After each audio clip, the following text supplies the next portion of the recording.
sin unirme a lo que le expresó mi compañera María Elena, en el sentido de agradecer que esté hoy en Dajabón, porque eso permite visibilizar un problema viejo que con el paso del tiempo quizás se esté agravando, pero que por una multitud de razones, incluyendo las prioridades que bien puede tener un gobierno en un país empobrecido, pues la frontera siempre ha quedado un poco atrás.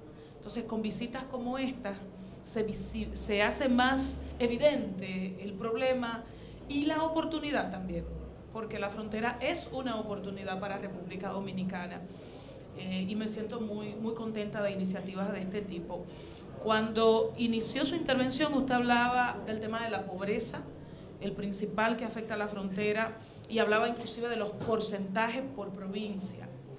Y si le ponemos más números a esos datos que usted aportaba, tenemos que al menos 30.000, 31.000 hogares de la frontera son pobres, y que de esos 31.000 hogares pobres de la frontera, el 30% está en pobreza extrema.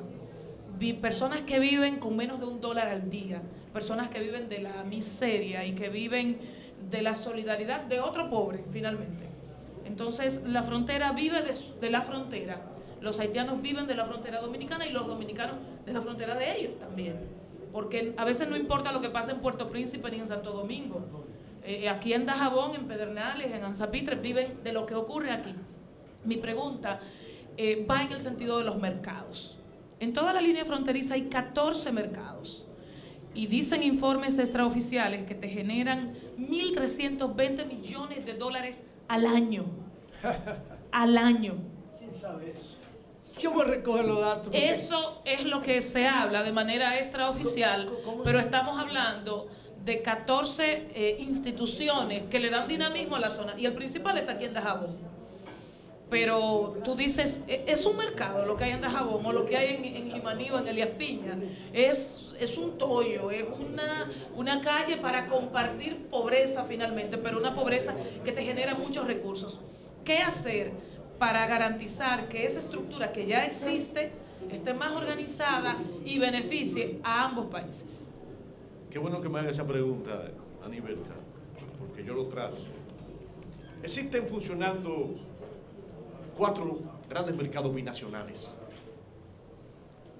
a lo largo de toda la frontera. Nosotros planteamos y nos proponemos hacer, cuando seamos presidentes de la República, si Dios lo quiere. Y si no lo quiere también, pero Él lo va a querer. Y es lo siguiente: hay que separar el funcionamiento de los mercados binacionales del flujo migratorio. Porque como tú señalas, aquello es un pandemonio, causa un desorden. Pero una de las primeras medidas a tomar es la separación del funcionamiento de los mercados binacionales del flujo migratorio. Porque ¿qué ocurre? Se utilizan y se emplean las mismas puertas de entrada para aquellas personas que vienen a las actividades propias de los mercados binacionales, y de aquellas personas que no le interesan las actividades de los mercados binacionales, pero por alguna razón quieren penetrar e ingresar al país. ¿Qué trae ello como consecuencia? Poco control de ese flujo migratorio. Un flujo migratorio ilegal. Porque ilegal. se aprovechan de esas actividades particulares, correcto, del mercado binacional, pero entonces es una de las medidas que nosotros proponemos: separar. ¿Y cómo lo separarían? Buscando la manera de que una puerta de entrada sea para aquellas personas que vienen para las actividades del mercado binacional y otra. Una para los comerciantes, empresarios que vienen. Esa es una de las medidas a ser implementada, con un efectivo y riguroso control de supervisión y fiscalización. La voluntad lo puede todo, como decía hace un momento, amigos y amigas. La voluntad política, claro, todo, ¿eh? Claro. En este caso, la voluntad política es lo que ha faltado ahí. Todo el comerciante que entre registrado tiene que salir nuevamente, o si no, se impide entonces luego. Aquí mismo, mira, cuando trato el tercer tema, que se llama Migración y Seguridad Fronteriza, lo contemplo, separación de los mercados binacionales de las puertas de entrada al país, a los fines de garantizar mayor control del flujo migratorio de personas y de mercancías. Porque ¿qué resulta? No solamente trato los referentes, cuando se habla de migración, al asunto del ingreso de una persona a un país determinado, como en este caso sería la República Dominicana. Sino de contrabando. Correcto. Armas, drogas. Correcto. Sino el asunto de la entrada y salida de mercancías al país. Entonces, en ese sentido, nosotros entendemos que una de las medidas primeras a ser adoptadas será la separación de las actividades que están relacionadas con los mercados binacionales y de aquellas personas que sin interés en las actividades propias de los mercados binacionales tienen otro tipo de interés para ingresar al país. Si se nos ha quedado alguno de los puntos de lo que usted está planteando, la educación, para poderlo enfocar y entonces ir sí, pero quiero referirme al asunto de la infraestructura, porque la luz, hace un momento, cuando motivaba y hacía referencia a su experiencia en este recorrido y en este trayecto, porque la verdad es que es una experiencia que bueno, ¿Qué fue lo que más le conmovió de lo que vio ayer? Es un panorama desolador, sobrecogedor.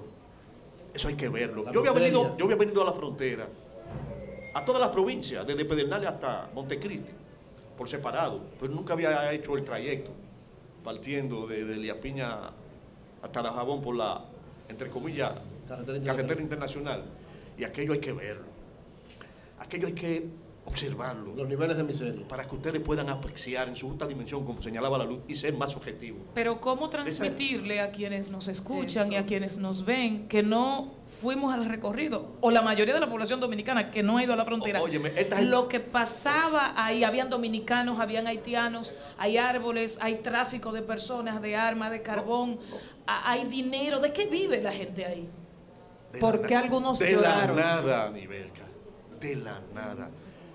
Tú misma señalabas cuando me hacía la pregunta y motivaba la misma, que hay personas que con $1, yo no creo que ni al dólar llega. Ni al dólar llega. Porque $1, 45 pesos. 45. Ahí te da para 2 o 3 plátanos y huevos y ese tipo de cosas. Pero ni a eso llega. Y eso que en algunos organismos internacionales está considerando la pobreza crónica por $4 diario. $4 diario. Exacto. O sea que habría que inventar un nuevo término para definir este nivel de pobreza. Pobreza crónica, menos de $4. Usted dice que viven de la nada, de lo que le da el turista muy ocasional. La luz señalaba hace un momento que niños de 12 a 14 años o a 15, hay una conducta común, la extensión de la mano, la izquierda o la derecha, pidiendo. ¿Y el soldado dominicano? ¿De qué vive también? ¿Tiene luz? ¿Tienen agua los cuarteles? ¿Tienen una batería para escuchar el sol de la mañana? El mismo La Luz me señalaba ayer de una experiencia que oyó de uno de los puestos en que estuvimos presentes en el día de ayer, que es la siguiente. Yo decía hace un momento que en la zona fronteriza la mitad de la población no tiene acceso a agua potable. Y por lo regular van a los riachuelos o ríos más cercanos el río. Para aprovisionarse de agua. Y La Luz me decía ayer que unos militares le contaban que la manera de ellos aprovisionarse de agua es la siguiente. Ellos le cargan los celulares a los haitianos, y entonces los haitianos le cargan el agua al río. Es un intercambio de cargas, porque los que somos de barrio sabemos. Sí, pero Reinaldo, perdóname, Nivelka, los que somos de barrio sabemos. Yo soy de barrio. Que no nacimos con agua permanente en la casa. El agua hay que cargarla. ¿Tú la cargabas en la cabeza? Yo no la cargaba porque ese era un rol. Una lata. Ese era un rol que le tocaba a mis hermanas. Pero había que cargar agua. Entonces el intercambio era, en la frontera es carga por carga, porque el agua hay que traerla de un sitio lejísimo. Entonces los haitianos cargan el agua hacia la fortaleza. A cambio de que le carguen y los militares le cargan el celular porque los haitianos no tienen lo que quiere decir porque el CESFRON, que está aquí por Capotillo, el cuartel del CESFRON, realmente es una instalación. Que es un punto luminoso. Una instalación bastante correcta. Parece un hotel 5 estrellas. Entonces yo conozco esa dotación, yo digo, vale la pena. Ahora, mi pregunta es sobre los soldados del CESFRON que están en plena línea fronteriza. Si cargan celulares indica que tienen acceso a electricidad. Pero ¿cómo viven ellos también? La mayoría de las veces por luz solar. Paneles solares. Yo planteo también el aspecto militar. Cuando hablo del incentivo al empleo y la reducción de la pobreza, entre otras cosas, ¿qué yo propongo? ¿O qué proponemos? En la membresía de las Fuerzas Armadas hay una parte considerable, hay un porcentaje importante, o que no está desempeñando alguna función específica, o que está desempeñando funciones ajenas a las propias, la mayoría, a las inherentes de las Fuerzas Armadas. Pero tú agarras un porcentaje determinado de esos militares que se encuentran en esa situación y te lo quieres llevar a la frontera, pero a mano pelada, sin ningún tipo de incentivo. No, esto tú tienes que acompañarlo de incentivo, como ellos le llaman, de especialismo, porque es ilógico que un especialismo que se le paga a un militar aquí en la frontera sea de 2.000 pesos, de 2.000 pesos, y en la capital te lo pagan de 30 y 40 mil pesos. Es un abuso. Así es. Esa situación hay que revertirla. Claro. Pero además, tú podrías motivar a esa membresía de las Fuerzas Armadas con otros elementos, y nosotros lo planteamos, como es el establecimiento de poblados autosostenibles, que tú le puedas facilitar la adquisición de vivienda a bajo costo, a un módico precio, pero que lo haga acompañar, y de ahí viene la expresión de autosostenible, de medios de producción. Algo parecido a Boca Cachón. Algo parecido a Boca Cachón, o a un proyecto que viene llevando a cabo las Fuerzas Armadas en Macasía. En Macasía, sí. En Macasía, que son aparte pequeñas viviendas, pero garantizando el cultivo o algo. Cultivo, crían animales. Hay una crianza de conejos bastante fuerte. De conejos, de huevos, de chivos, instalación de abajo de invernadero. Y además de esa manera, ir a la frontera no sería un castigo, un destierro, sería un incentivo. No es un castigo al presente, Marilena. De todas maneras, el incentivo que no le dé el gobierno es lo del tráfico. Pero no legal. Sería importante que usted iba a desarrollar lo de infraestructura. Sí, sí, exacto. Sí, porque esto es un todo incluido. Okay. Exacto. Porque tú no puedes tratar algo de manera parcial o aislada en relación con la frontera y dejar... Tiene que ser integral. Otros aspectos. Tiene que ser integral, como se califica en nuestra propuesta relacionada con la frontera. El caso de... Infraestructura. De las vías de acceso, de las carreteras y caminos vecinales. Óyeme, eso dificulta de manera considerable la labor de fiscalización y supervisión por parte de las Fuerzas Armadas o de las autoridades del área civil, como aduana, migración, etcétera, para que puedan llevar su labor de manera efectiva. Hay que reacondicionar las carreteras y los caminos vecinales. Y nosotros privilegiamos la siguiente, y planteamos cuando tratamos lo referente al aspecto infraestructural, reacondicionar carreteras y caminos vecinales, sobre todo las siguientes. La carretera que va de Pedernales, Los Arroyos, El Limón, que comprende la provincia de Pedernales e Independencia. La carretera que va desde la Descubierta, Pinos del Edén, hasta Hondo Valle, que comprende Independencia y Descubierta. Y la otra carretera que va de Hondo Valle a Calimete, esto solamente de la provincia de Elías Piña. Igualmente, un camino vecinal muy importante que va de Elías Piña a Macasías, a Sabana Cruz de Bánica.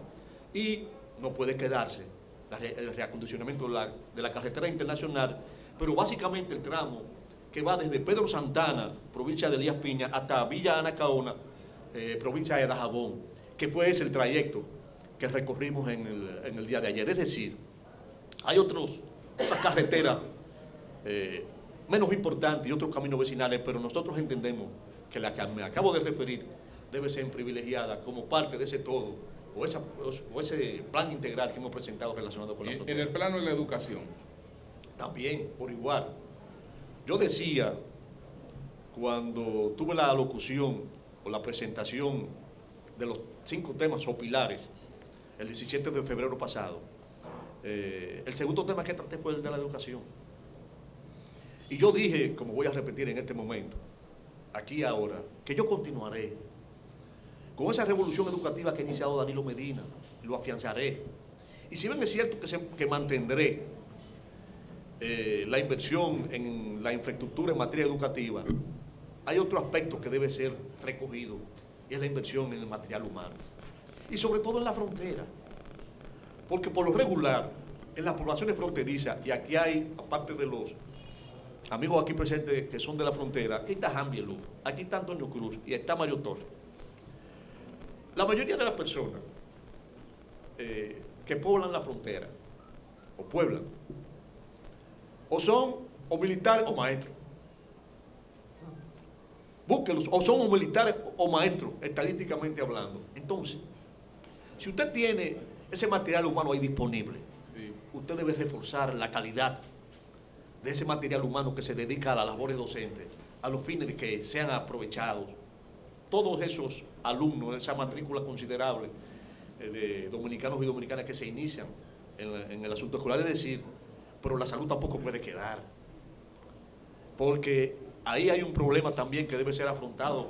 Por eso yo hacía referencia a lo del todo incluido, para utilizar una expresión que se utiliza mucho en materia turística, y es de que debe ser todo un plan completo para afrontar la situación de la frontera en la República Dominicana.